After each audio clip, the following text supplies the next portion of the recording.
Today we're back to Guigal. If you recall, we had a bottle of Côte Rôtie before. This is their Hermitage 2010. Although they have a lot of different Côte Rôties, they have one Hermitage bottling, sort of classic, red and white. And this is 2010. It could have waited a lot longer, but I put this in a category of sort of why not? You know, if you feel like it, it's winter, you want a nice bottle of winter wine, which I put this in the category of, go in your cellar, get it, open it, and enjoy it. Anyway, the Hermitage is 100% Syrah, and I think that's a rule for everything and anything in Hermitage. So it's 100% Syrah from the Northern Rhone, and it's pretty much right up there in the Northern Rhone, right next to Côte Rôtie, and just south of Condrieu, which is, I think, the last appellation in the Rhone, and Condrieu is all white, Viognier. Hermitage is some of these famous names, Chapoutier, Jaboulet, Chave. Of course, Guigal is a big player there. This comes from several different vineyards, you know, the famous ones, Méal, Bessard, Baume, Hermite, and it's on average 30, 40-year-old vines, so pretty good, you know, age vines, and that's made. It's supposed to be very typical. So again, it's not that it's the most expensive or the best wine, but it's typical. It's easier to drink. It's like we saw with the Brune et Blonde Côte Rôtie, and it's enjoyable without too much fuss. Although by any means, it's not a cheap wine.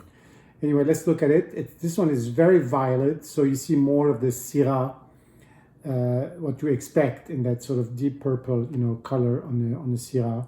It's 14% alcohol, so a little bit more alcoholic than the Côte Rôtie, and it's still totally sort of vivacious. I'm not sure if it's filtered. I don't see any sediment in the bottle.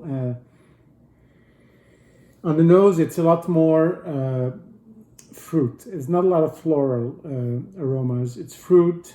It's a little bit of fat. It's a little bit of olive. It's a little bit of sort of, you know, a little bit maybe of anise, but not just very faint. You don't really get the alcohol jumping at you. You get all these other aromas.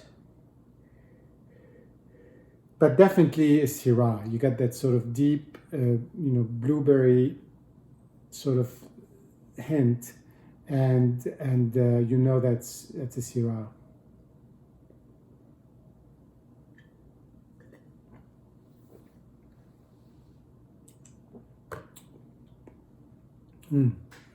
The attack is all fruit, and then on the finish, it stays there. It's very smooth tannins, and it really stays. It lingers. Not very powerful, but it lingers. It's there. You know it's there.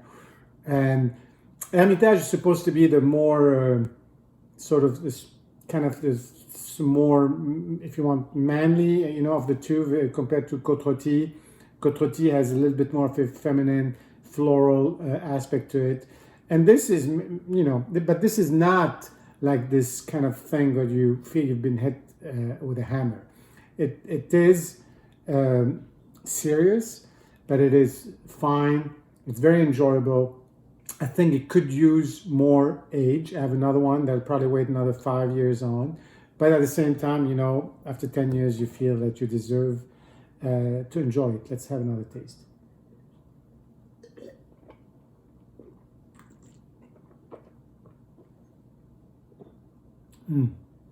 Really harmonious, not too much acidity, not in a unpleasant way, you know, very Syrah, really, and it stays, it's constant, you know, in the front and the mouth, and on the finish you feel the same combination of fruit, a little bit of that green peppercorn, but very faint, sorry, a little bit of licorice, a little bit of fat that sort of wraps the whole thing, but it's certainly, and I think it could be decanted and open up even more in a couple hours or so. It's just that it's kind of hard to manage that process, but highly recommend it and highly enjoyable. And 2010, as we said, was an amazing year, but I think these guys managed to make a good wine year in, year out. Cheers.